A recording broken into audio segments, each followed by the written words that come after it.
صحیح finance secretary کال کے صحیح ایسے بچہ مقدر صحیح صحیح کال کے صحیح کال کے اللہ کے وجہ کال کے صحیح فائنانس سیکرٹری کال کے صحیح اللہ کے وجہ صحیح ایسے بچہ مقدر صحیح ایسے بچہ مقدر صحیح ایسے بچہ مقدر فائنانس سیکرٹری کال کے صحیح فائنانس سیکرٹری۔ السلام علیکم دوستوں، میں ہوں شوکت زرداری۔ جن دوستوں نے ابھی تک یہ چینل سبسکرائب نہیں کیا ان سے گزارش ہے کہ اس چینل کو سبسکرائب کریں اور ساتھ ہی بیل کا آئیکن بھی دبا دیں۔ یہ ویڈیو جو آپ نے دیکھی یہ سندھ کے صوبائی وزیر برائے بلدیات جناب سعید غنی صاحب کے ایک وزٹ کے دوران جو ان کا لوور اسٹاف ہے، اور جس طرح سے آپ نے دیکھا ہوگا کہ جناب اویس مظفر ٹپی صاحب کے دور سے لے کر آغا سراج دورانی کے دور سے لے کر محکمہ بلدیات میں تقریباً ہزاروں کی تعداد میں رپورٹڈ یہ فیکٹس ہیں کہ جی ایسی بھرتیاں ہوئیں کہ جی کاغذی کارروائی کی گئی، لوگوں نے گھر بیٹھے تنخواہیں اٹھائیں اور بہت ساری سیاسی بھرتیاں ہوئیں، جس کے بعد انہوں نے یہ سارا معاملہ جو ہے وہ تھرو پبلک سروس کمیشن بھیجا۔ تو یہ ہے ایک ماضی، لیکن لوور اسٹاف ڈیلی ویجز کے ملازمین ٹاؤنز کے ہوں یا سندھ سیکریٹریٹ میں کام کرنے والے ہوں یا پھر ان کے مختلف میونسپل کارپوریشنز میں ہوں، یہ تقریباً ہزاروں ملازمین ہیں جو کئی سالوں سے ان کو تنخواہیں نہیں ملی ہیں۔ آپ کسی بھی کارپوریشن کو اٹھا لیں، جو میونسپل کارپوریشن ہے، لاڑکانہ ہو، حیدرآباد ہو، سکھر ہو،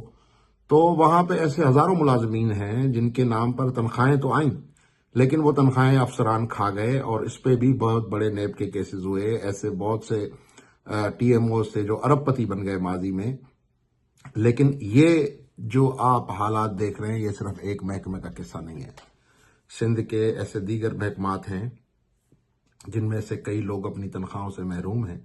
پیپلز پارٹی نے اپنا ایک وعدہ جو روزگار دینے کا ہے وہ تو پورا کیا، لیکن روزگار تو دیا، لیکن اب اگر کہا جائے کہ ان لوگوں سے جبری مشقت کروائی گئی اور ان کی مزدوری کے پیسے بھی سرکار روک کے بیٹھی ہوئی ہے۔ محکمہ فنانس منصوبے تو بناتا ہے جعلی بلز نکالنے کے، ڈیولپمنٹ فنڈز نکالنے کے، لیکن ان غریبوں کی تنخواہوں کے لیے محکمہ فنانس کے قلم میں سیاہی نہیں ہے۔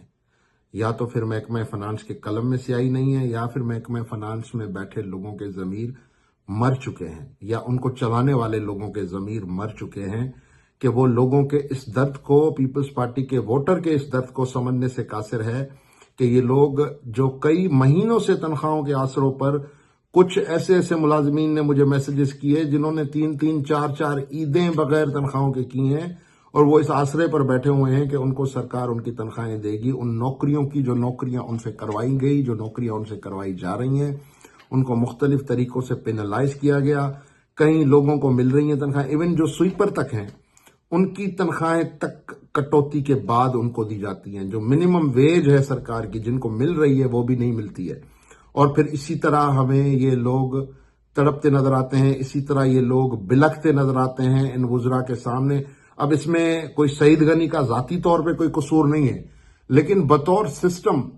ہمارے سندھ کے حکمران یہ دیکھیں کہ نچلی سطح پر لوگ کس کرب سے گزر رہے ہیں،